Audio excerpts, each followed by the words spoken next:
สุขใจเหลือเมื่อได้มาเยี่ยมยามบ้านเกิดแดนดินเป็นที่กำเนิดแสนประเสริฐนครเวียงจันทร์จากไปหลายปีจนทั้งวันนี้ได้หวนคืนมาจากไปได้30 ปีกลัวบ่เคยลงตัวเป็นงัวลืมตีนบ่ได้ลืมถิ่นฐานเฮือนศาลที่เขาเคยอยู่บ่เคยคิดจะลืมอู่ที่พ่อแม่นั้นกวยกอมนอนห่างเจ้าเพียงกายส่วนหัวใจยังห่วงอาวรณ์คิดฮอดบ้านเกิดเมืองนอนใจอาวรณ์ทุกวันเวลาวันนี้ได้มาพบหน้าพ่อตาป้าลุงพ่อแม่อาพี่น้องเฒ่าแก่ได้มาแวะแสนสุขสื่นใจวันนี้ได้มาอดกันน้ำตาเอาไว้บ่ไหว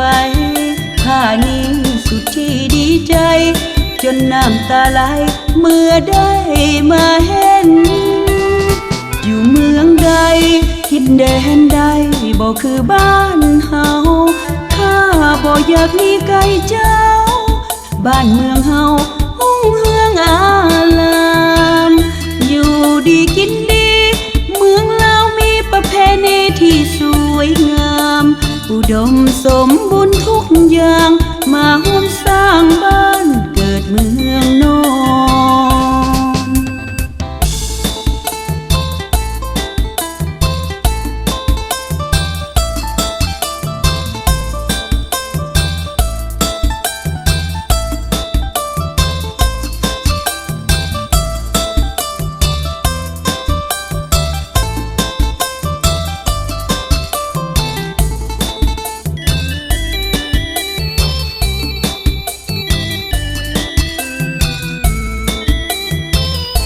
วันนี้ได้มา